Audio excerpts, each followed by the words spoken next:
mental fakir. Bagi dia kalau berkurang 10.000 ini berarti tak cukup duitku 1 T. Dia itu kaya tuh Pak Ustaz, duitnya 1 triliun. Kenapa tak meleleh 10.000 itu? Karena bagi logika dia, kalau keluar yang 10.000 ini tak cukup 1 T. Kurang. Itu namanya mental fakir. Jadi yang paling mengerikan itu bukan fakir, karena masih ada orang fakir yang singgah di masjid untuk sholat. Tengok nanti kalau antum sholat masjid, ada orang fakir, diletakkannya barang, terutama masjid-masjid yang di pinggir jalan lintas. Mungkin dia tak kaya, bawa mobil itu pun punya orang kaya, dia hanya kemampuan nyetirnya aja, tapi masih sempat singgah di masjid sebelah kiri setelah pom bensin. Singgah dia ambilnya kain sarung di bawah jok mobil supir truk, pergi dia ke Thailand, sempat sholat.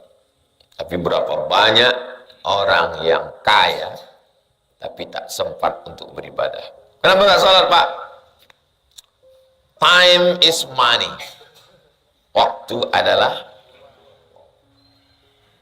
sholat nih buang-buang waktu aja nih Pak. Assalamualaikum warahmatullahi wabarakatuh. Alhamdulillahi hamdan tayyiban katsiran mubarakan fih. Allahumma salli ala sayyidina wa syafi'ina wa zukhrina wa qurrati a'yunina wa maulana Muhammad wa ala alihi wa sahbihi wa man da'a bi da'watihi wa istanna bi sunnatihi ila yaumi liqa'i rabbih wa ba'du. Qala al-musannifu rahimahullah, Imam Muhyiddin Abu Zakaria bin Yahya, Imam Muhyiddin Abu Zakaria Yahya bin Syaraf An-Nawawi berkata, bisanadihi, dengan sanadnya, hadis nomor 93, an Abi Hurairah, dari Abdurrahman bin Sakhar Ad-Dausi, atau yang populer dengan nama Abu Hurairah radhiyallahu anhu, anna Rasulullah sallallahu alaihi wasallam qala, berkata,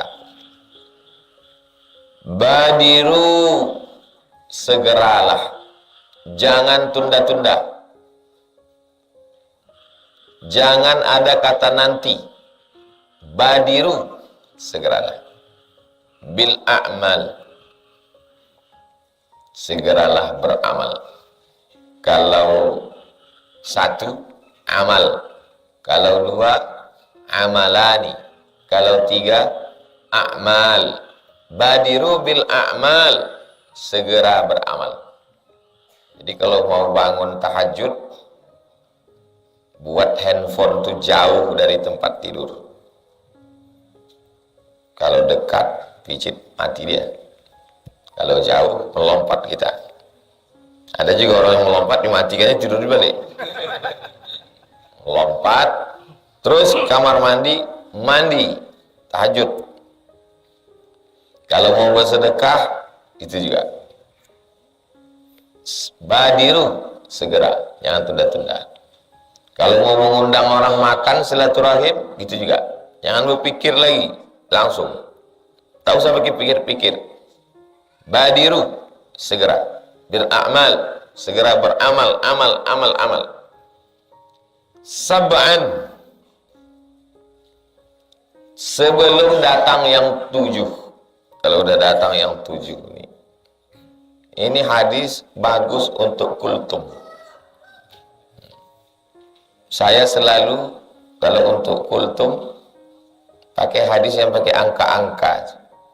Iza matal insan, kalau mati manusia, in qata'a amaluhu, putus amalnya, illa min salasin, 3. Tungkahul mar'atu li arba', perempuan itu dinikahi karena 4. Ightanim khamsan qabla khamsin, 5. Hakul muslim alal muslim sittun, 6. Badiru bil a'mali sab'an.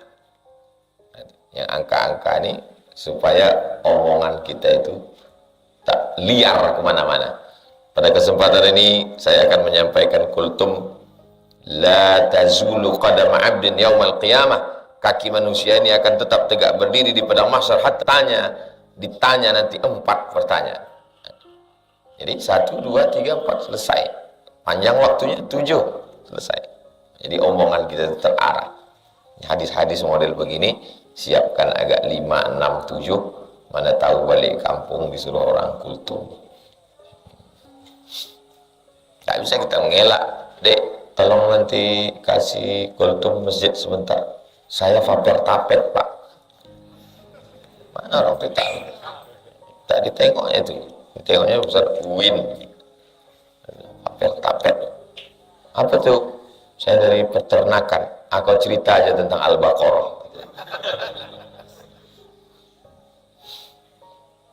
Badiru bil a'mal sab'an. Tapi ada orang kadang disuruh dia kultum, hadisnya tak berubah-ubah.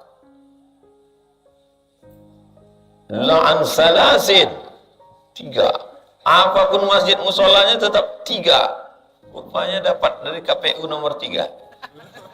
Nah itu memang tonton 2023 itu. Bersegeralah kamu beramal, jangan tunda-tunda, jangan nanti-nanti sebelum datang yang 7 ini. Apa yang 7 itu? 1. Hal tanzuruna illa, yang kamu tunggu itu nantilah. Kapan bersedekah, Bu? Nantilah Pak Ustadz, sesudah anak ini sekolah. Anak ini sekarang pampersnya mahal, susunya mahal. Nantilah Pak Ustadz sudah sekolah. Sesudah anak itu sekolah, rupanya uang sekolah lebih mahal pula lagi Pak Ustadz. Nantilah sesudah anak ini kuliah. Sesudah kuliah, dapat pula UKT. Nomor berapa yang paling mahal tuh? UKT 7 dapat. Nantilah kalau anak ini udah selesai kuliah, agak ringan ini sedikit. Selesai kuliah, lebih besar lagi. Menyiapkan dia untuk berbini lagi. Dapat pula besan itu minta hotel bintang 7. Aku tak sakit kepala. Nantilah Pak Ustadz, nikah dia ini nanti agak ringan ini. Sudah nikah, hamil pula menantu tadi. Menyiapkan lagi cucu. Nantilah Pak Ustadz, kalau udah lahir cucu ini agak ringan. Banyak pula lagi anak, banyak lagi cucu. Sampai mati tak pernah beramal. Sesudah mati masuk ke liang lahat, anak cucu pun tak ingat mendoakan. Apa yang dicari hidup ini?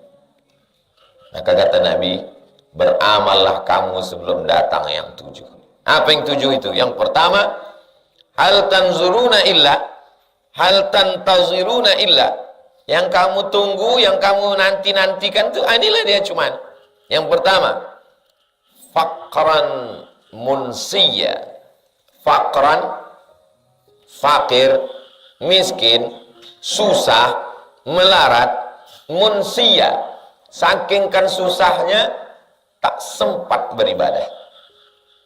Saya kalau sudah mendengar azan maghrib, Allahu Akbar, Allahu Akbar, kita udah mau singgah nih ke masjid, mau sholat, masih ada nampak orang mendorong gerobak sampah, pakaian kotor, bercelana pendek.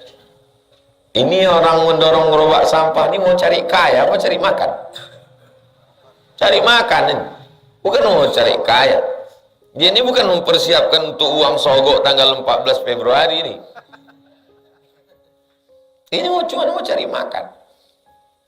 Jadi ada masanya manusia ini fakran, saking fakirnya, saking susahnya, munsiya, sampai lupa, tak bisa beribadah.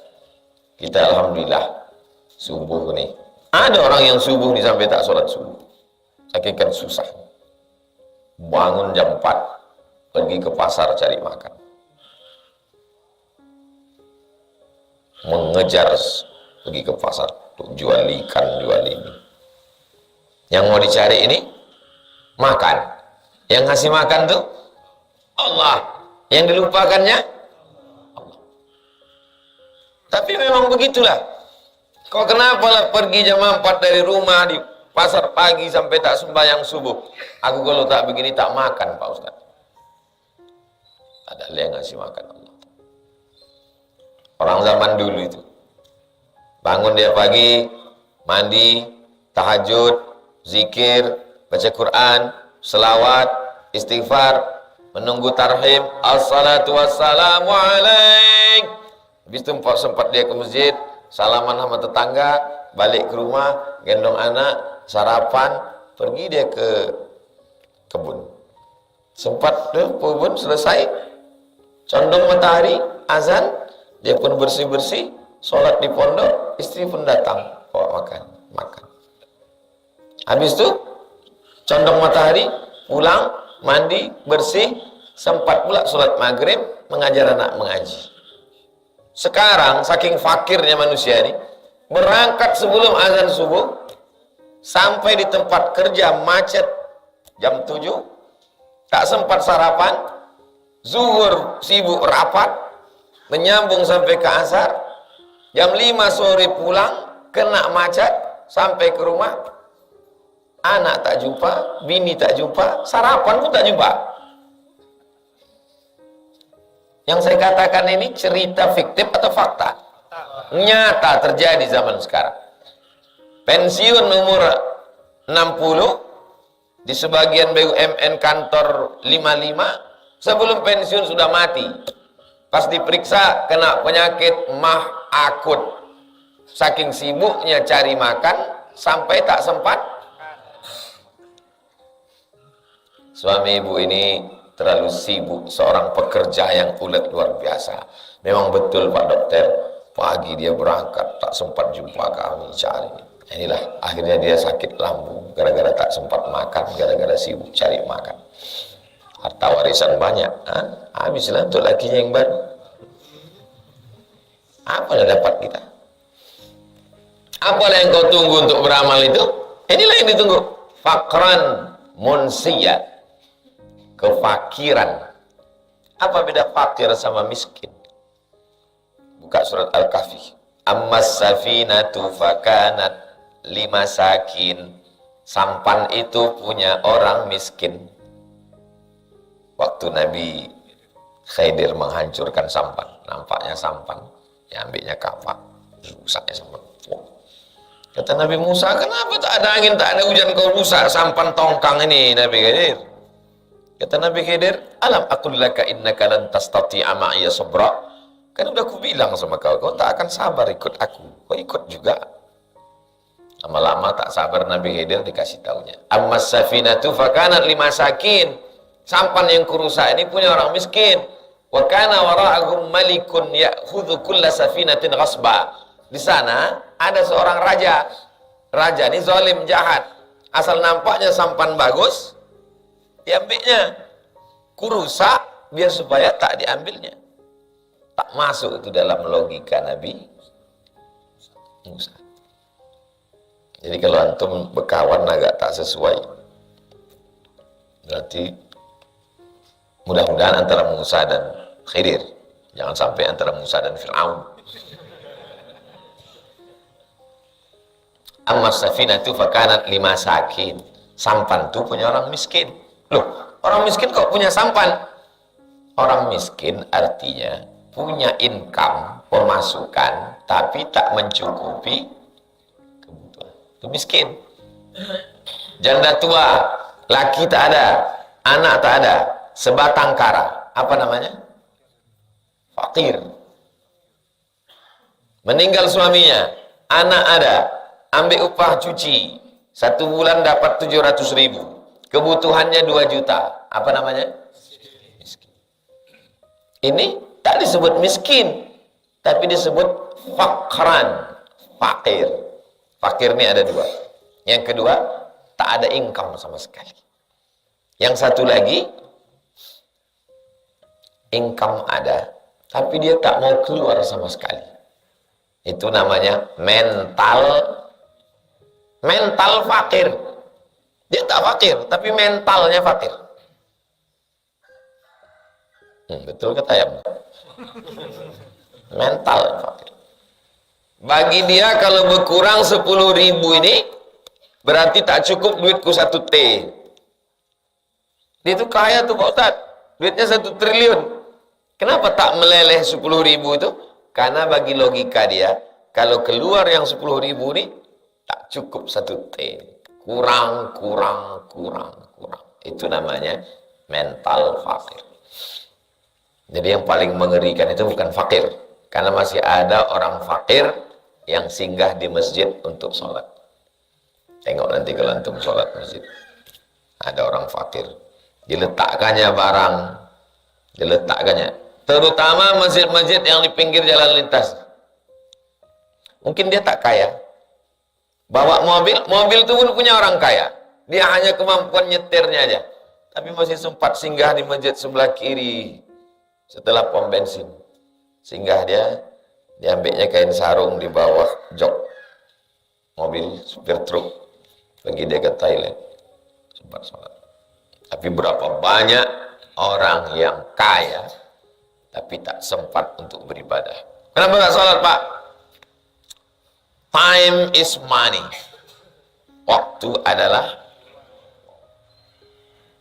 sholat nih buang-buang waktu aja nih Pak, pada akhirnya mati. Faqran munsia, nantilah, besoklah, nunggu pensiun lah, nunggu anak sekolah lah, nunggu tenanglah. Apa yang kau tunggu? Hal tantaziruna illa faqran munsia, kefakiran, kesusahan, kemelaratan yang membuat lupa sampai tak sempat lagi untuk beribadah kepada Allah. Mudah-mudahan kita tak sampai ke situ. Yang kedua, berlawanan dengan fakir. Apa dia? Ghinan mutghiya. Ghinan cukup. Mutghiya diambil dari kata tagha. Tagha, izhab ila fir'auna innahu tagha. Pergilah kau menghadap Fir'aun, dia sudah tagha. Dari kata tagha inilah taghut. Taghut, tagha, melampaui batas. Ghina, kaya. Mutghiya, kekayaan yang melampaui batas sampai tak sempat juga beribadah. Jadi apa yang dikatakan Nabi 14 abad yang lalu itu terjadi real sekarang. Ada orang miskin sampai lupa beribadah, ada juga orang kaya sampai kekayaannya itu melampaui batas pun tak sempat juga dia beribadah. Kira-kira kedua-duanya ini ada tak sekarang? Dan alhamdulillah kita tak masuk kedua-duanya. Susah kali pun tidak, kaya kali pun tidak. Setengah-setengah, setengah susah, setengah kaya. Saking kayanya tak sempat lagi beribadah.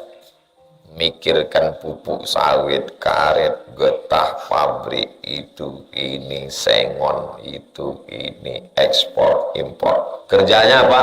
Jama'a malau wa addada. Jama'a ngumpul, addada ngitung. Jama'a malau wa addada. Ngumpul, ngitung, sampai pergi ke psikiater Jalan Ahmad Yani, jumpa Pak Dokter. Pak Dokter, tolong kasih aku obat.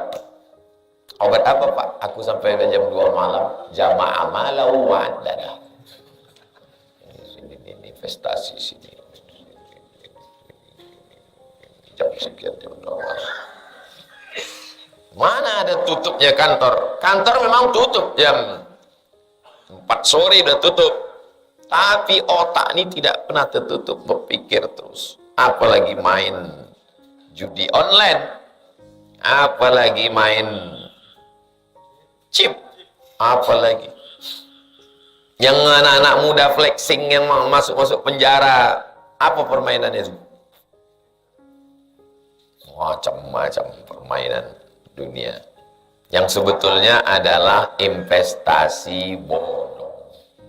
Duit orang tuh aja diputar-putar. Sejuta. Bulan pertama cair, bulan kedua cair, ketiga cair, ulur, begitu dah banyak hilang dia, kabur. Banyak yang udah kena.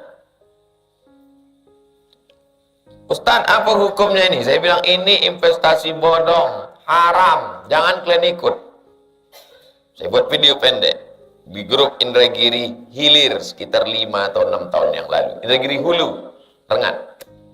Habis saya diserang. Abdul Somad nih Ustadz, tak betul, ini adalah halal. Enggak betul nih Pak Ustadz, kami dapat kok ini. Saya bilang ini bodoh. Katanya nanti lama-lama hilang dia. Banyak yang stres. Banyak yang stres Pak Ustadz, kenapa tak mati aja kalian? Jadi kasih tahu tak mau.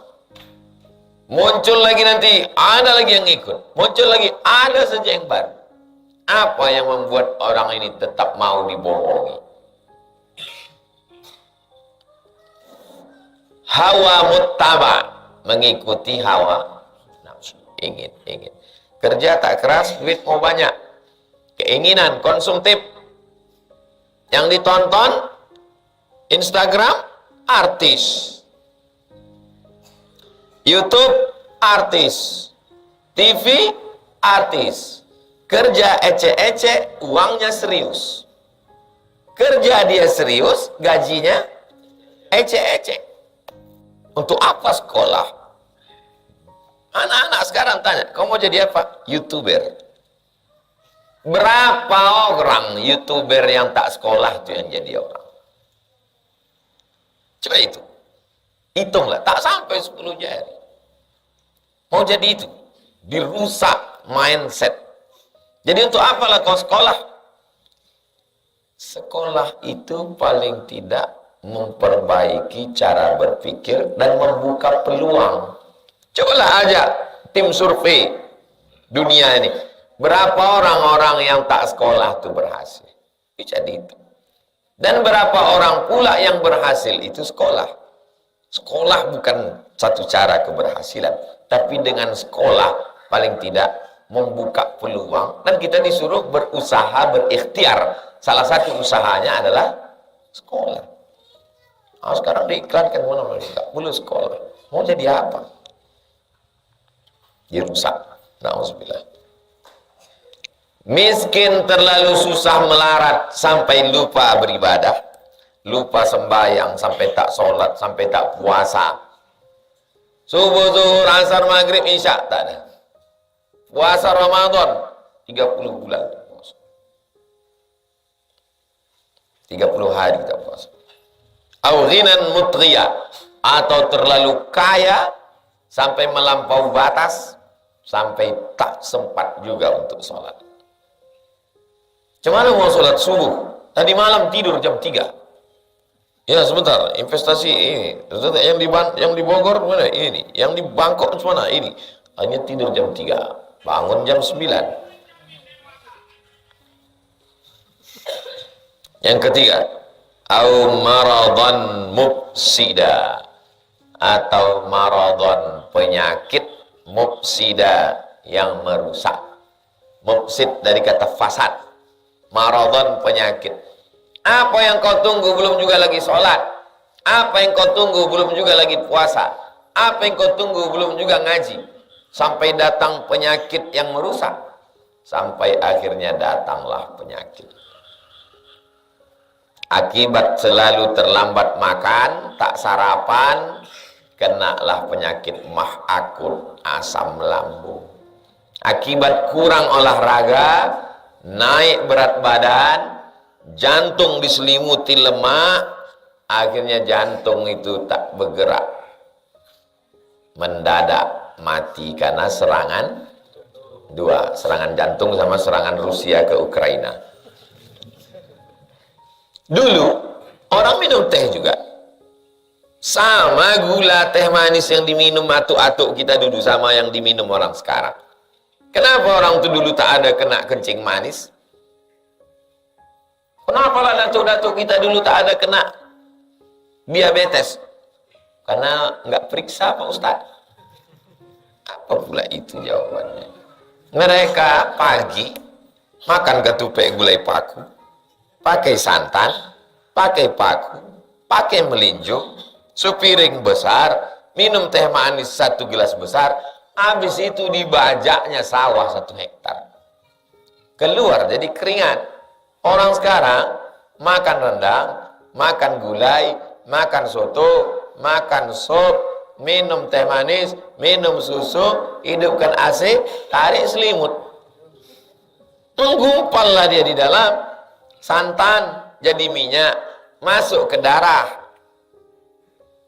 Darah itu air apa minyak? Air. Masukkanlah minyak ke air. Mau dia menyatu? Tak mau. Datang musim dingin, hujan, membeku. Hidupkan AC, beku minyak itu di dalam darah. Kalau udah minyak masuk dalam darah, beku, ikut darah itu jadi beku. Kalau darah beku, beratlah jantung. Maka pergi ke rumah sakit. Membeli apa? Membeli pil pencair darah. Tolong Pak dokter, kasih saya mencairkan darah. Darah ini terlalu berat, beku. Apa sebab beku? Karena santan, karena minyak, karena gula. Atau ambil gula, masukkan ke teh, gini kan ke ampun, nampak gula itu bergelombang. Ini air yang murni bersih, nampak gula itu yang kental. Nanti yang hidupkan kamera, ini kan masukkan ke dalam. Hai guys, nampak kalian gula itu dalam. Sumber segala penyakit. Bukan berarti kita tak makan. Sampai datanglah maradhan mufsida, penyakit yang merusak. Sampai akhirnya tak sempat beribadah. Syukur. Masih syukur ada orang yang sakit, masuk rumah sakit, minta tasbih ke bininya. Tolong bawakan abang tasbih. Lama aku dah tak tasbih. Tolong bawakan handphone, abang mau main game online. Mati aja lah kau bang. Dah sakit pun main mungkin online juga di rumah sakit. Al-maradhan mufsida. Sampai kapan kau tak sholat ini? Apakah sampai penyakit datang baru sholat?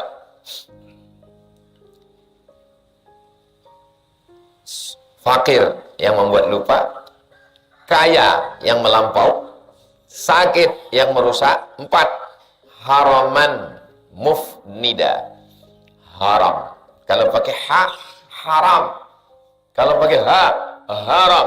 Artinya tua. Haraman mufnida. Tua renta. Sehingga akal tak lagi sinkron dengan cakap. Kita menyebutnya pikun. Apakah menunggu? Ustaz Somad, boleh saya tanya? Boleh. Apa hukumnya sholat zuhur 2 rakaat? Gimana sholat zuhur 2 rakaat? Musafir dia? Enggak. Mana bisa? Apa yang terjadi? Ayah saya Pak Ustaz, umurnya 80. Dengan 2 rakaat salam. Demensia. Belum sampai ke amnesia lagi. Nama masih ingat, anak masih ingat, tapi sembahyang tak bisa ingat. Berapa lama lah dari takbiratul ihram ke salam itu? Tak bisa ingat. Saya nih Pak Ustadz, asal saya mulai sholat, sampai rakaat kedua itu hilang. Saya tangkap. Nanti kalian kalau udah seumur saya nih, 40, baru antum paham apa yang saya cakap. Mengingat nama orang pun susah. Dulu, zaman-zaman awal ngisi pengajian di Akramun Nas, baru pulang dari Maroko tahun 2009. Tak ada pakai kertas-kertas. Silakan Pak, 3 pertanyaan, 2 pertanyaan, 5 pertanyaan. Habis itu saya ulang balik. Sekarang 3 1 orang, apa tadi? Baru 45, 46. Cuma 10 tahun akan datang. Kalian pun bisa merasakan yang saya rasakan ini 20 tahun akan datang. 14 tahun. Betul kata Ustaz Somad. Macam mobil lama lah. Mobil sudah lewat 5 tahun. Dipencet klakson, keluar air.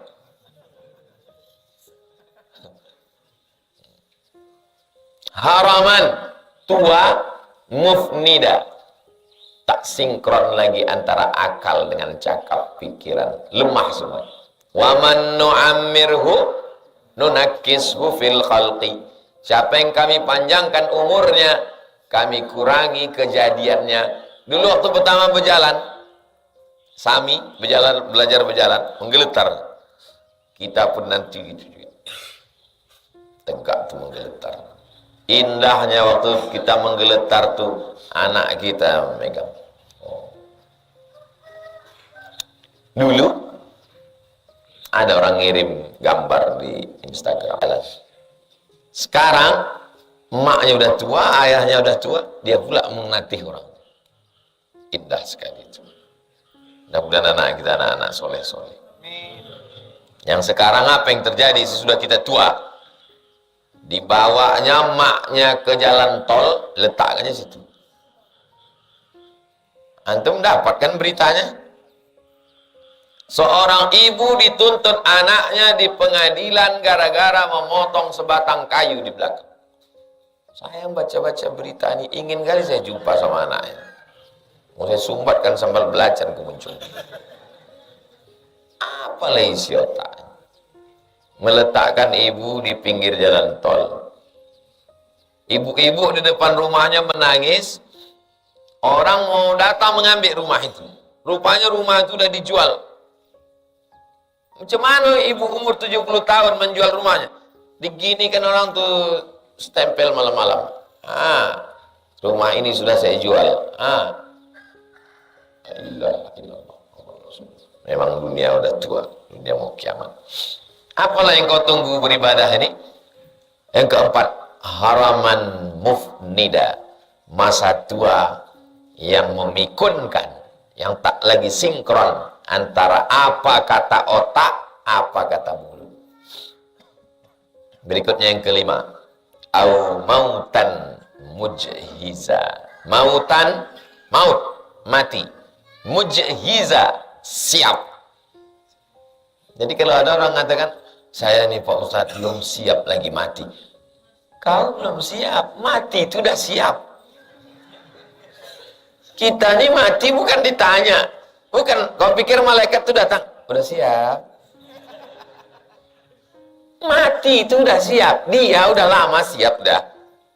Ini mati itu dia menengok muka kita ini 70 kali sehari. Menengok kita.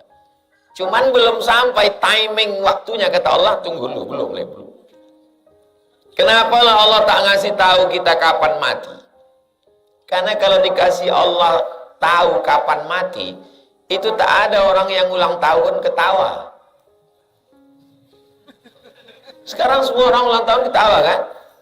Happy birthday, Alfu Mubarak, Mabruk, Alfu Mabruk. Karena tak tahu, kalau tahu mati, nangislah semua. Mautan mujhiza, kematian yang sudah siap. Kalau bisa janganlah dulu Pak Ustadz. Mujhiza, musri'a, siap, cepat. Kematian itu datang begitu cepat. Saya dalam pekan-pekan ini memang, dalam seminggu nih betul-betul, tak sampai seminggu yang lalu kawan saya sama-sama satu kelas, sama-sama satu angkatan, dekat. Saya tinggal di asrama, dia tinggal di rumahnya di Ermole, Indragiri Hulu. Meninggal. Datang saya ke pemakaman di Rumbai sana. Meninggal. Tadi malam, satu sama-sama di Mesir, cuman beda setahun. Dia angkatan 97, saya 98. Sama-sama di Bogor, kami pernah sama 2003, sebelum saya ke Maroko. Undangan saya ke Sibolga, datang saya Sibolga. Mat, nanti malam kita keluar dari hotel. Iya, jalan kami Sibolga, jalan-jalan, makan, ngobrol, ketawa. Meninggal. Pukulan berat. Pas malam tangga sebelum saya ke Kalimantan Tengah, datang WA. Ustaz, kawan akrab Ustaz meninggal. Di mana? Dalam pesawat. Atase perdagangan dari Kairo baru aja nelpon. Dia masuk pesawat, meninggal. Adiknya ditelepon, sekarang mereka sedang menunggu pesawat di Jakarta. Besok saya telepon, masih hidup. Rupanya salah.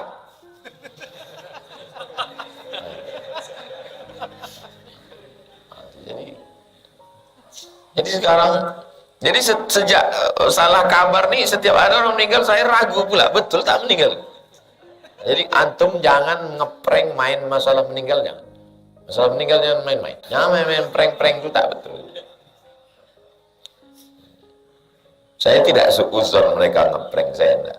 Karena ini ustadz, tak mungkin dia main-main. Mungkin salah berita. Tapi memang kematian ini cepat. Kawan yang sakit diponis dokter mati, tak mati-mati. Yang sehat walafiat baru saja pelantikan, kirim fotonya, nanti antum tengok di Instagram. Yang diposting itu foto saat pelantikan berapa hari yang lalu. Alumni Mustafawiyah Purba meninggal. Jadi kematian itu begitu cepat. Jangan antum pikir, masih sehat, masih lama lagi insya Allah. Saya tak pernah berpikir umur saya masih lama. Ini mungkin hari terakhir saya. Maka hari ini saya mesti mengajar Riyadhus Shalihin. Saya mesti jumpa dengan anak-anak muda ini. Saya mesti menyampaikan hadis Nabi ini. Boleh jadi ini amalku yang terakhir. Habis ini aku mesti mengasih pembekalan ke guru-guru yang akan belajar kitab kuning. Kasih semangat. Boleh jadi ini amalku terakhir. Habis ini aku menerima tamu. Jam 2, jam 4, jam 5, jam 6, jam 7. Boleh jadi ini pertemuanku yang terakhir.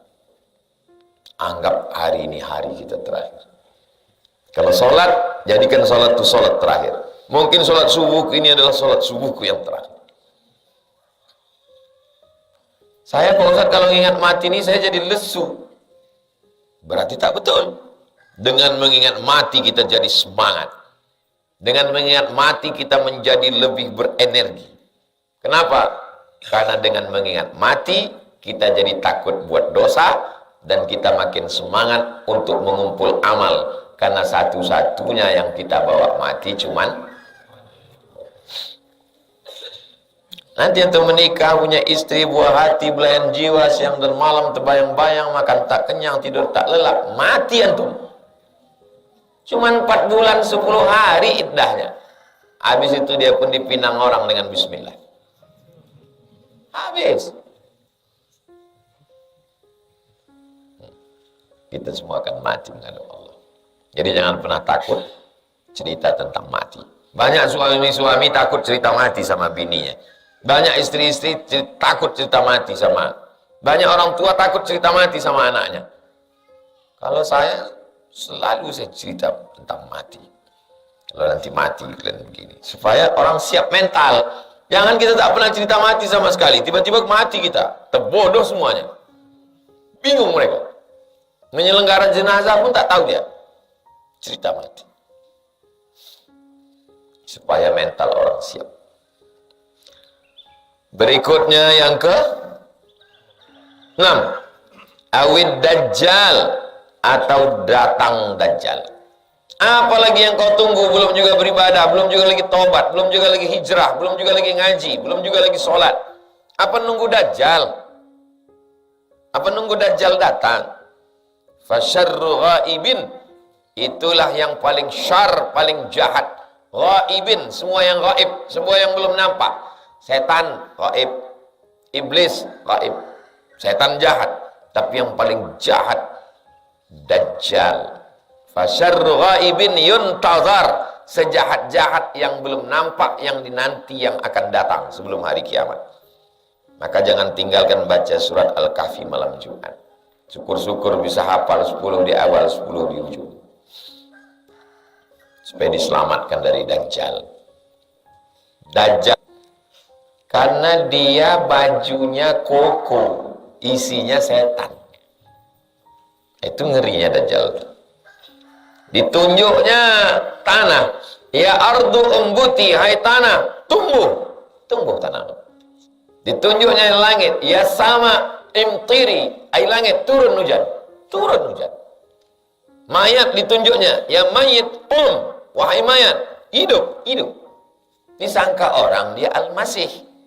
Padahal dia Al-Masih Dajjal. Orang Arab kalau ada bejana mangkok emas namanya inak zahab. Tapi kalau ternyata setelah kena air emasnya rontok, dia sebut inak mudajjal. Palsu. Dajjal itu artinya palsu. Ada yang asli Al-Masih Isa, ada yang disangka Al-Masih padahal palsu, disebut dengan Al-Masih Dajjal. Antara mahasiswa asli dengan mahasiswa palsu, itu yang tahu itu dosen-dosen UIN sama anak UIN. Kami yang di luar nih, kok ditengok gayanya lebih asli pula yang palsu nih lagi. Tertangkap maling sepeda motor, oknum mahasiswa palsu, gayanya pakai sepatu, pakai jas. Mahasiswa yang asli pakai sandal jepit. Yang bisa membedakan itu siapa? Yang tahu dan yang diberitahu, yang berilmu dan yang diberi ilmu. Mudah-mudahan kita diselamatkan dari fitnah Dajjal. Sekarang ini Dajjal yang asli belum turun. Dajjal KW banyak yang tertipu. Tertipu nabi palsu, tertipu aliran sesat, tertipu luar biasa. Apalagi yang ditunggu untuk beramal ini? Apa menunggu Dajjal datang? Yang terakhir, yang ketujuh, awis sa'ata, atau kau mau menunggu hari kiamat. Fas-sa'atu adha, kalau sudah hari kiamat itu datang, maka sesungguhnya adha, asyad, berat, ngeri, wa amar, dan sangat menyakitkan. Mur artinya pahit, lawan dari halawah, manis. Kalau sudah hari kiamat itu datang, mengerikan, menyakitkan, dan sangat pahit. Rawahud Tirmidzi, hadis ini diriwayatkan oleh Imam At-Tirmidzi. Kata beliau, hadisun hasan. Paling tinggi hadis sahih. Di bawah sahih hasan. Di bawah hasan dhaif. Cuman 3 hadis. Hadis palsu Pak Ustaz? Hadis palsu bukan hadis. Tapi kenapa disebut hadis palsu? Untuk membedakannya. Mahasiswa palsu. Bukan mahasiswa. Mahasiswa palsu bukan mahasiswa. Kenapa disebut kata mahasiswa di situ? Untuk membedakannya. Duit palsu bukan duit. Duit palsu tak pernah dikeluarkan oleh Bank Indonesia. Kalau memang dia bukan duit palsu, kenapa? Kalau dia memang bukan asli, kenapa disebut kata duit? Untuk membedakannya. Kalau tidak, cuma bilangnya palsu. Bisa duit palsu. Mahasiswa palsu. Hadis palsu. Hadis palsu bukan hadis. Hadis terakhir 94. Anhu dari dia juga, dari Abu Hurairah. Rasulullah SAW bersabda, Yauma Khaybar, waktu terjadi perang Khaybar. Khaybar tahun ke-7. Nanti kalau baca hadis, waktu itu belum ada tahun hijrah 1, 2, 3. Yauma Uhud, berarti tahun ke-3. Yauma Badar, berarti tahun ke-2. Yauma Arafah, berarti tahun ke-11. Yauma Khaybar, berarti tahun ke-7. Apa kata Nabi? La'utiyanna hadhihi rayata rajulan. Aku akan memberikan rayah ini kepada seorang laki-laki. Rayah artinya bendera. Waktu perang, yang paling berperan adalah bendera. Kita ada 1000 pasukan. Semuanya menengok bendera. Kalau bendera berkibar di depan, makanya ada sahabat Nabi yang memegang bendera. Musuh tahu, kalau bendera tegak, pasukan kuat. Dipotong mereka tangan. 1 kali tebasan, putus 2-2. Kalau bendera jatuh, pasukan lemah, down. Bagaimana cara dia? Dipegangnya ujung tali bendera itu pakai tangannya yang putus. Supaya pasukan tak mundur. Begitulah semangat jihad mereka. La'utiyanna hadhihi rayata, aku akan memberikan rayah bendera ini, rajulan, kepada seorang laki-laki. Bagaimana sifatnya? yuhibbullah, dia cinta kepada Allah, wa rasulah, dan dia cinta kepada Rasulullah sallallahu alaihi wasallam. Yaftahullahu ala yadayhi, Allah akan membebaskan negeri-negeri yang belum bertauhid dengan tangannya. Negeri yang belum menyembah Allah, menyembah kayu, menyembah batu, menyembah hantu, akan menjadi menyembah Allah dengan tangannya. Qala Umar, apa kata Umar? Ma ahbabtul imarata, aku sangat suka imarah, kekuasaan, illa yauma itu. Sebelumnya aku tak suka kekuasaan, tapi sejak mendengar hadis ini aku jadi suka kekuasaan. Karena kita bisa mengislamkan negeri kalau punya kekuasaan. Siapa yang membebaskan Palestina? Salahuddin Al-Ayyubi. Siapa Salahuddin Al-Ayyubi? Penguasa. Siapa yang bisa merebut Konstantinopel? 700 tahun setelah Nabi menjanjikan, la tuftahannal Konstantinia, Konstantinopel akan dimerdekakan.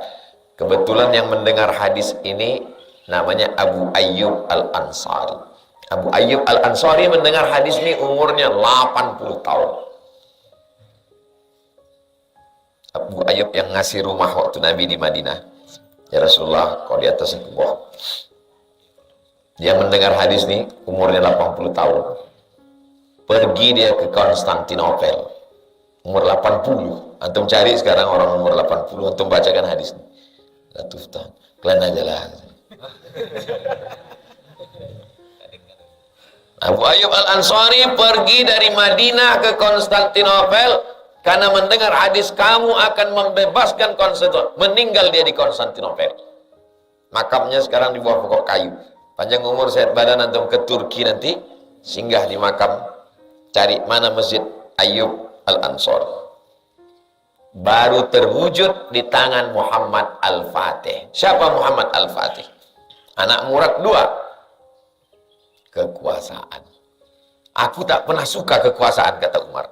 Tapi sejak mendengar hadis ini, aku jadi suka kekuasaan. Fatasawartu laha raja'a. Tasawartu laha, aku melompat. Aku akan memberikan bendera ini kepada seorang laki-laki yang cinta kepada Allah, cinta kepada Rasulullah. Dia akan membebaskan negeri-negeri. Orang bersyahadat karena dia. Melompat aku, kata Umar. Raja'an an ud'a laha. Aku melompat supaya aku yang dapat bendera itu. Fada'a Rasulullah Ali bin Abi Thalib. Tapi yang dipanggil Nabi bukan aku. Yang dipanggilnya siapa? Sayyidina Ali bin Abi Thalib. Fa'atahu iyaha. Diserahkannya bendera ini kepada Ali. Ambil Ali. Wa qala. Apa kata Nabi? Imshi. Ali ambil bendera ini. Imshi. Jalan. La taltafit. Jangan menoleh ke kanan, jangan menoleh ke kiri, jangan tengok ke belakang. Ambil jalan terus. Hatta yaftahallahu alaika. Sampai Allah membukakan negeri-negeri itu dengan tangan kekuasaan. Fasara aliyun syai'an. Nabi berjalan sebentar, thumma waqafa. Kemudian dia berhenti. Walam yaltafit. Dia tak menengok ke kiri, ke kanan, tak menoleh. Fasaraha. Kemudian dia berteriak, ya Rasulullah, ala madza uqatilan nas. Berhenti dia sebentar, dia tanya, nanti aku akan membebaskan negeri ini dasarnya apa? Kata Nabi, qatilhum, bebaskan negeri-negeri ini, hatta yashhadu, sampai mereka bersaksi, la ilaha illallah wa anna Muhammadan Rasulullah. Bebaskan negeri ini. Yang sebelumnya mereka menyembah kayu, menyembah hantu, menyembah pokok kayu. Bebaskan negeri ini. Fa idza fa'alu dzalik, kalau mereka sudah bersaksi asyhadu an la ilaha illallah wa asyhadu anna Muhammadar Rasulullah, faqad mana'u minka dima'ahum, darah mereka tak boleh kau tumpahkan. Wa amwalahum, harta mereka tak boleh kau rampas. Illa bihaqqiha, kecuali mereka melakukan sesuatu sehingga boleh diambil nyawanya. Siapa yang boleh diambil nyawanya? Membunuh dia, pancung kepala. Siapa yang boleh diambil hartanya? Mencuri dia, diambil harta untuk menebus. Wa hisabuhum 'ala Allah. hisab perhitungan balasannya Allah yang akan memberikan balasan. Rawahu Muslimun. Hadis ini diriwayatkan Imam Muslim. Imam Nawawi menjelaskan kata yang sulit. Kata yang sulit dalam hadis ini fatasawartu bisin al-muhmalah. Sin tak pakai titik. Kalau pakai titik sin al-muhmalah. Sin tak pakai titik. Ai artinya wathabtu, aku melompat, mutaqalli'an, saking inginnya aku dapat bendera itu sampai aku melompat. Tapi aku tak dapat. Yang diberikan adalah Sayyidina Ali. Itulah hadis yang kita kaji subuh ini. Subuh pertama bulan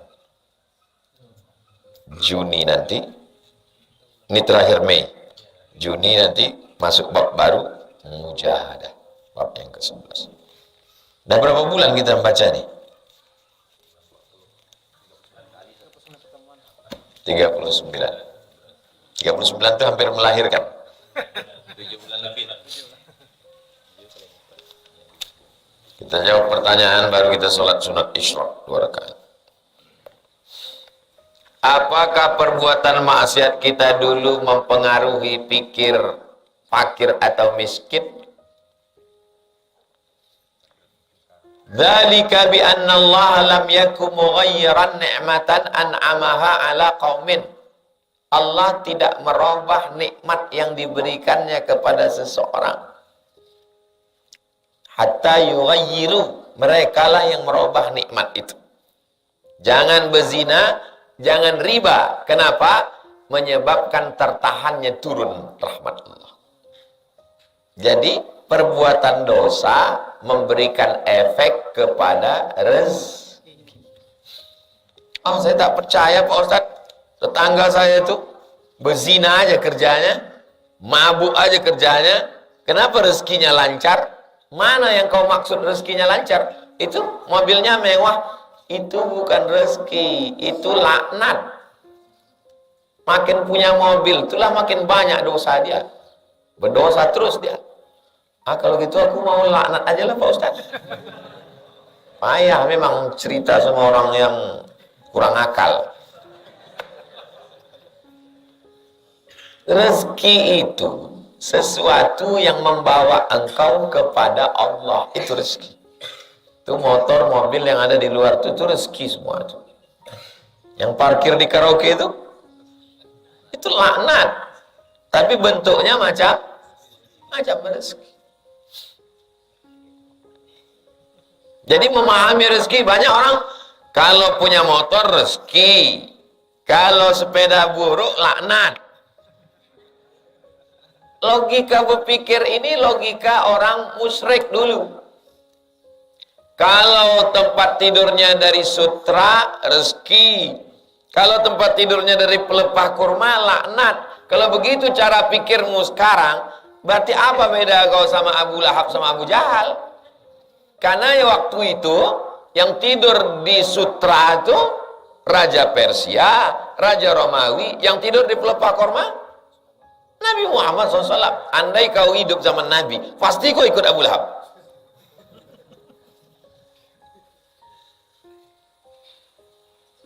Fa'amaman, ada orang yang diberikan rezekinya, lalu kemudian dia katakan, fayaqulu rabbi akraman. Tengok, Allah memuliakan aku. Ada pula yang qadara alaihi rizquhu, fayaqulu rabbi ahanan. Aduh, rezekiku, duitku tak ada, ini Tuhan menghinakan aku. Dibantah Allah, kalla, tidak begitu cara berpikirnya. Kita tetap berusaha, dapat duit. Berarti Allah menyuruh kita berinfak, bersedekah, berbagi. Itu rezeki. Tak dapat, berarti Allah sayang sama kita. Karena kalau ku kasih lebih, menyalah otak kau nanti. Yang paling mengerikan adalah ketika kita dikasih sehat, tak dipakai beribadah, dapat jabatan, hanya bertambah maksiat, bertambah umur, hanya bertambah dosa, bertambah ilmu, hanya bertambah angkuh, laknat semuanya. Istidraj. Sanastadrijuhum min haitsu la ya'lamun. bahwa rezeki dipengaruhi oleh maksiat, ya. Maka jangan berbuat maksiat karena takut tak dapat rezeki. Rezeki yang mana? Boleh jadi duit dapat, tapi rasa takut pada Allah tak ada. Masih ada lagi rasa takut untuk berzina, rasa takut untuk mencuri, rasa takut untuk makan haram. Itulah rezeki yang dikasih Allah ke antum yang tak dikasihnya ke orang lain. Anak muda zaman sekarang tak pacaran, aneh. Anak muda zaman sekarang tidak main judi online, aneh. Anak muda zaman sekarang tidak buat foto prawet di depan, aneh. Mana? Nah, jadi padahal Allah sudah kasih antum rezeki. Rezekinya apa?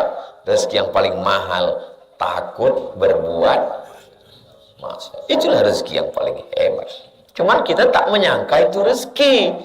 Karena dalam otak kita, rezeki adalah uang. Kalau tak ada uang, berarti tak ada. Padahal rezeki adalah semua kebaikan. Punya kawan yang selalu mengajak buat baik, rezeki. Punya suami yang soleh, rezeki. Ada orang berpikir, kalau suaminya kaya, rezeki. Kalau suaminya soleh, laknat. Jadi semuanya berawal salah ngomong, salah berbuat, berawal dari salah berpikir. Maka luruskan dulu mindset. Hari ini antum semua dapat rezeki. Mungkin rezekinya tidak materi. Rezekinya apa? Man shalla subha fi jama' raka'at al-fajri, 2 rakaat qabliyah subuh khairum minad dunya wa ma fiha. Lebih baik daripada dunia dan seisinya. Antum hari ini lebih kaya dari Bill Gates.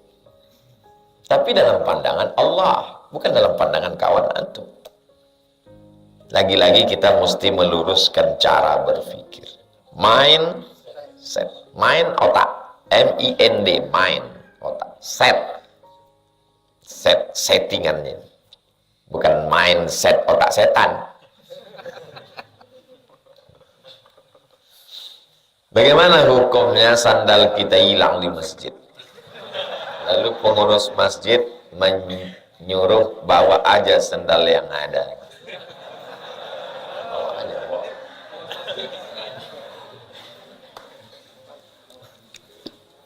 Ini toilet. Ini pintu masjid. Saya pakai sepatu. Saya pakai sepatu. Kalau saya bawa sepatu saya kemari, nanti habis berwudu kan basah. Saya tak mau sepatu saya basah. Maka saya pakai sendal jepit yang ada di sini. Pertanyaannya, bolehkah saya pakai sendal jepit ini? Apa salahnya? Bukan saya curi. Saya pakai, saya bawa ke sini, saya bawa lagi ke sini. Bukan ada yang berkurang. Maka saya pakai. Tapi Habib Muhammad, dia jinjit-jinjit. Dibawanya air supaya bisa disiram. Dia tak mau syubhat, walaupun sandal jepit. Dia tak mau kena. Sehalus itu dia memandang. Ini bukan dibawa kemari, dibawa ke rumah. Huh? Jadi Habib-Habib itu mengajar kita dalam hal-hal yang halus sekali. Bukan cakapnya. Bukan cakap. Antum kalau berjalan sama orang, antum akan tengok dia mengajar kita bukan dari cakapnya. Dari perbuatannya. Kenal sama Fulan? Kenal. Pernah jumpa? Belum. Belum kenal. Kenal sama Fulan? Kenal. Pernah jalan sama dia? Belum. Belum kenal. Pernah kenal Fulan? Kenal. Pernah mengalami masa genting sama dia? Belum kenal. Karena sifat asli akan keluar pada masa. Jadi kalau jalan antum sama ulama, sama Habib-Habib itu nampak, oh begitu mereka halusnya. Tak mau dia pakai sendal jepit. Jinjit banyak sendal situ. Saya kalau saya bawa ke sendal jepit dipakai orang senang kali saya dapat pahala. Apa salah? Tapi mereka tak ada akadnya sih, kecuali di sendal atau yang mau pakai aja ya. Berani pula pengurusnya, ambil aja, ambil. Aku pun selalu ngambil gitu. Jadi kita tidak punya standar. Standar kita adalah asal dilakukan orang terkenal, asal dilakukan pejabat, asal dilakukan orang kaya, asal disuruh pengurus masjid, berarti benar. Walaupun semua orang melakukannya, kalau salah maka salah. Antum mengukur ana dengan standar. Selama Ustadz Somad membawa kayu 100 cm, maka kami akui itu 1 meter. Tapi kalau Ustadz datang ke tempat kami membawa kayu cuma 90 cm, antum kelantang mengatakan, Ustadz ini tidak 1 meter, walaupun yang membawa guru kami. Antum mesti punya standar kebenaran. Jangan orang antum jadikan standar. Orang itu diukur. Makanya kata Sayyidina Ali, kenali orang dengan kebenaran, bukan mengenal kebenaran dengan orang. Standarnya bukan orang, tapi standarnya hak. Yu'rafur rajul bil haq. Orang itu dikenal dengan kebenaran. Bagaimana cara supaya kita memiliki ingatan yang bagus dalam menuntut ilmu? Ada amalannya tak, Pak Ustaz? Syakautu ila waqi'in, aku mengadu kepada Imam Waqi' su'a hifzi, kacau hafalan. Fa arsyadani ila tarkil ma'asi, kata dia, jangan kau buat maksiat wahai muridku Syafi'i. Li'annal ilma nurun, karena ilmu itu cahaya. Wa nurullah la yuhda lil 'asi, cahaya tak diberikan kepada orang yang melakukan perbuatan maksiat. Usaha pertama, jangan makan haram, jangan tengok haram, jangan dengar haram, jangan buat haram. Yang kedua, niatkan menghafal bukan untuk membanggakan diri, mencari dunia. Man talaba ilman, siapa yang cari ilmu, mimma yubtagha bihi wajhullah, mestinya mencari ilmu itu untuk mencari kemuliaan dari Allah, tapi dicarinya dulu liujari bihil ulama, liumari bihis sufaha, untuk mendebat ulama, membodohi orang dungu. Lam yajid irfal jannah, tak dapat mencium bau surga. Jangan masuk surga, bau surga pun tak dapatnya, padahal jarak dari bau tuh ke dia 500 tahun perjalanan, baunya pun tak dapatnya. Yang ketiga, hindari maksiat, luruskan niat, zikir, zikir yang menguatkan. Makanya Allahumma zakirni, Allahumma zakirna minhu ma nasina. Ingatkan kan, afdhalul zikri, zikir apapun, subhanallah walhamdulillah la ilaha illallah, menguatkan. Yang namanya lupa itu, kalau udah lupa nih, mengingat nama kawan, nampak kita terbayang mukanya, rasa-rasa di ujung-ujung lidah. Makanya kadang ulama itu kalau menyebut Allahumma sholli ala sayyidina Muhammad, Allahumma sholli, sholawat menguatkan, mengkonekkan kita dengan Sayyidul Qaul Nabi Muhammad sallallahu alaihi wasallam. Allahumma sholli ala. Makanya ulama kadang kalau dia lupa sedang menyampaikan Allahumma sholli ala sayyidina Muhammad, gitu dia, supaya cepat ingat. Bagaimana hukumnya ibadah seorang dalam usahanya masih ada ikatan kepada bank? Apakah masih diterima ibadahnya, termasuk sholatnya, Pak Ustadz? Sholat itu kalau cukup rukun syaratnya, antum beli buku Fikih Islam Sulaiman Rashid, supaya antum tahu rukun syarat. Fikih Islam Sulaiman Rashid. Saya bukan dialer, 36.000 harganya. Syekh Sulaiman Rashid, orang Sumatera, orang Lampung, yang dapat ijazah dari Al-Azhar Mesir tahun 1936. 10 tahun sebelum Indonesia merdeka dia udah taman Al-Azhar. Spesialis fikih mazhab Syafi'i. Karena sulit baca kitab kuning ditulisnya bahasa Indonesia. Lengkap. Buya Hamka yang ngasih kata pengantar. Waktu Buya Hamka baca di Jogja, andai aku yang menyusun belum tentu seindah ini, kata Buya Hamka. Ringkas, singkat, padat, satu judul, murah. Setiap rumah mesti punya. Supaya bisa membedakan mana rukun, mana syarat, mana wajib, mana sunnah.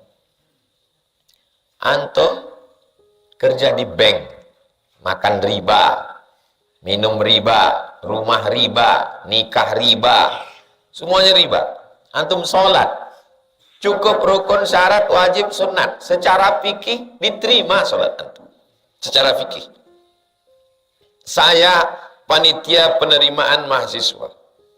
Asal cukup rukun syarat, maka saya bilang, pas foto ada, fotokopi KTP ada, surat pengantar ada, surat kesehatan ada, cukup rukun syarat, terima. Tapi apakah Allah Subhanahu wa taala menerima? Inna sholata tanha 'anil fahsya. Salat mencegah dari fahsya, mungkar. Fahsya tak baik, mungkar tak baik. Apa beda fahsya sama mungkar? Fahsya tak baik tapi berbau seksual. Mungkar tak baik juga tapi berbau non seksual. Fahsya, mungkar, sama-sama tak baik. Kenapa sedetail ini? Karena ada orang yang baik, dermawan, suka membantu orang, tapi gatal, kena dia di bab fahsya. Sebaliknya, ada orang yang matanya tak jelalatan, sopan, tak gatal, tapi riba. Riba ini mengerikan, lebih dahsyat daripada zina riba. Tapi jangan gara-gara ini antum berzina. Misalnya, kok aku daripada riba, aku zina aja lah. Oh, bukan gitu cara berpikirnya. Makanya jangan berpikir sendiri, nanti kita salah sendiri ambil kesimpulan. Hindarkan semua yang haram-haram supaya kita diterima Allah Subhanahu wa ta'ala. Apa betul menabur garam di tempat dagangan bisa menangkal sihir dan guna-guna? Ada beberapa jenis benda yang ditakuti oleh setan. Takut kepada yang tajam-tajam. Makanya digantung oranglah di pintu pucuk. Rotan, onak namanya. Hidup jalan ke surga penuh onak dan duri. Pas ditanya, tahu nggak apa onak? Enggak, pucuk rotan. Jadi salah satu alasan kenapa dipakai daun bidara, karena batang bidara itu berduri. Ambil daunnya, potong batang. Takut juga setan itu tercucuk biji matanya. Tapi ketika ada seorang perempuan meletakkan pisau di bawah tempat tidur bayi, tahu Sayyidatuna Aisyah, kata Aisyah tak boleh. Nampak? Jadi tidak semuanya bahwa setan takut karena itu. Kasih nonton, nampak setan takut sama bawang putih. Oh, yang lompat-lompat. Kata sini, itu yang di sana, yang di Tiongkok itu vampir. Aku enggak, kata dia. Aku jin lokal, kata dia. Terus dia ngesot bawang putih, itu yang dicarinya. Orang dia suka makan bawang putih sama mie ayam. Tapi yang pasti ditakutinya adalah Bismillahilladzi la yadurru ma'asmihi syai'un fil ardi wa la fis sama'. Tapi bahwa garam menjadi salah satu, sebagian ahli ruqyah mengatakan dibacakannya doa, lalu garam disebar. Garam termasuk dilempar-lemparkanlah garam di rumah orang. Seminggu sesudah itu semua terali bekarat semua.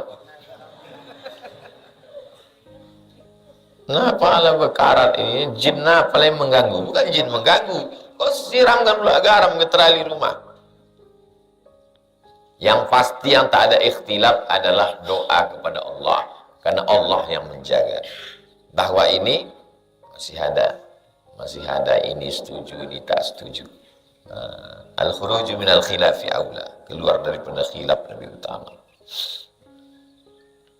Tentu yang utama adalah ayat-ayat Allah yang Ustaz ajarkan. Seminim-minim bacaan.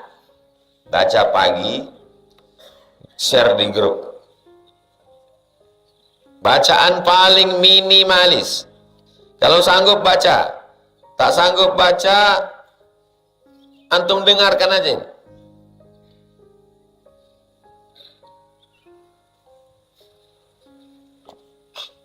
Sepuluh amalan.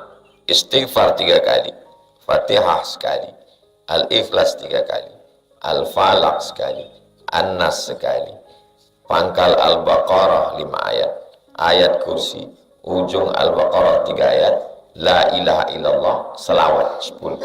Sanggup baca? Tak sanggup baca?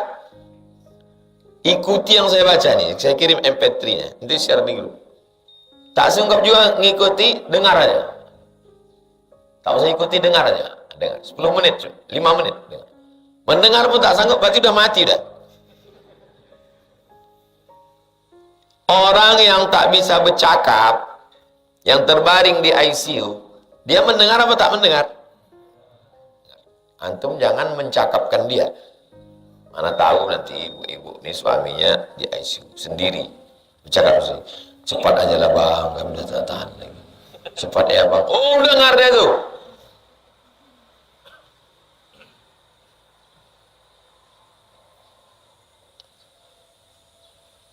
Saya kirim ke Ilham, minta ke Ilham nanti.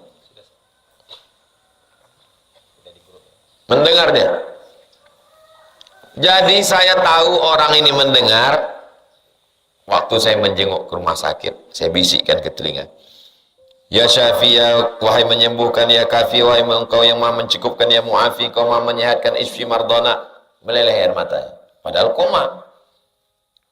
Pak dokter, kenapa dia menangis? Tapi dia koma.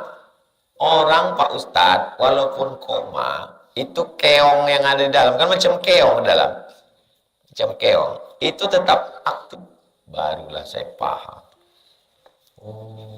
Patutlah Nabi mengajarkan orang yang mau mati ditalkinkan la ilaha illallah. Makin yakinlah iman saya kepada Nabi Muhammad setelah ngobrol sama dokter.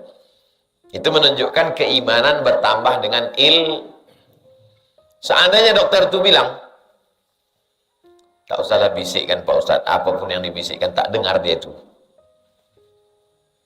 Mungkin agak goncang juga saya sedikit. Tapi makin cakap dokter itu. Kata Pak Ustadz, walaupun orang koma, dia tetap mendengar. Karena keong yang di dalam itu tetap aktif.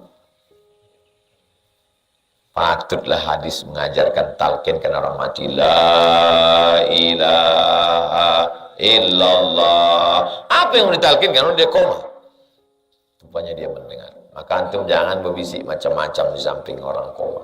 Takutnya dia hidup lagi. Tahu lagi kemarin itu kan.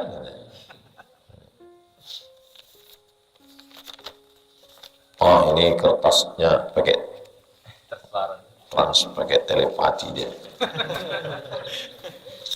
Di akhir majelis yang dihadiri oleh para malaikat rahmat, majelis yang mengampunkan segala dosa, majelis yang diberikan Allah SWT dibanggakan kepada orang-orang soleh, kepada malaikat, maka kita minta kepada Allah mendapatkan keberkahan dengan membaca surat Al-Fatihah. A'udzubillahi minasyaitonir rajim. Bismillahirrahmanirrahim. Alhamdulillahirabbil alamin. Arrahmanirrahim. Maliki yaumiddin. Iyyaka na'budu wa iyyaka nasta'in. Ihdinas siratal mustaqim. Shiratal ladzina an'amta 'alaihim ghairil maghdubi 'alaihim waladdallin. Amin. Allahumma shalli ala sayyidina Muhammad wa ala ali sayyidina Muhammad. La tada' lana dzamban illa ghafartah. Ampunkan dosa-dosa kami ya Allah. Wala aiban illa satartah. Tutupi aib cacat kami. Wala maridan illa syafaitah. Saudara kami yang sakit-sakit, angkat penyakitnya, sehatkan. Wala mayyitan illa rahimtah. yang mati, yang meninggal dunia, lapangkan kuburnya, tempatkan di tempat yang baik, ampunkan silap salah dosanya, jadikan keluarganya sabar, jadikan kami mengambil pelajaran dari kematian. Wala aziban illa zawajtah, yang belum berjodoh jumpakan dengan orang baik-baik. Wala rahiban illa anjabatah, yang belum punya keturunan kasih anak yang soleh dan solihah. Wala hajatan min hawaijid dunya wal akhirati laka ridha wala nafiha salah, segala hajat dunia hajat akhirat baik bagi kami dan engkau ridha, illa qadaitaha, tunaikanlah ya Allah. Rabbana fir lana dzunubana, ampunkan dosa kami, wali walidaina, kedua orang tua kami, wali masyayikhina, guru-guru kami, wali man hadarana, semua yang hadir di majlis ilmu ini, wali man raba'ana, yang tak dapat hadir karena uzur syar'i, wali man syarakana, yang mengikuti kajian ini dari jauh, ampunkan dosa kami ya Allah. Ya muqallibal qulub, engkau yang membolak-balikkan hati, sabbit qulubana, kokohkan hati kami ala dinik, dalam agamamu, wa ala ta'atik, dalam ketaatan padamu. Allahumma ja'alil hayata ziyadatan lana fi kulli khair. Kau takdirkan kami hari ini masih hidup, jadikan hidup ini sebagai tambahan amal soleh. Wa ja'alil mauta rahatan lana min kulli syarr. Kalau kau takdirkan kami mati, jadikanlah dengan mati itu kami berhenti buat dosa ya Allah. Allahumma jma'na ma'al habibul mustafa fi jannatikal ula. Sebagaimana kau buat kami bersatu hari ini dalam amal baik, satukan pula kami di surga nanti bersama Nabi Muhammad sallallahu alaihi wasallam. Rabbana atina fid dunya hasanah wa fil akhirati hasanah wa qina azabannar. Wa sallallahu ala sayyidina Muhammad wa ala alihi wasallam. Walhamdulillahirabbil alamin.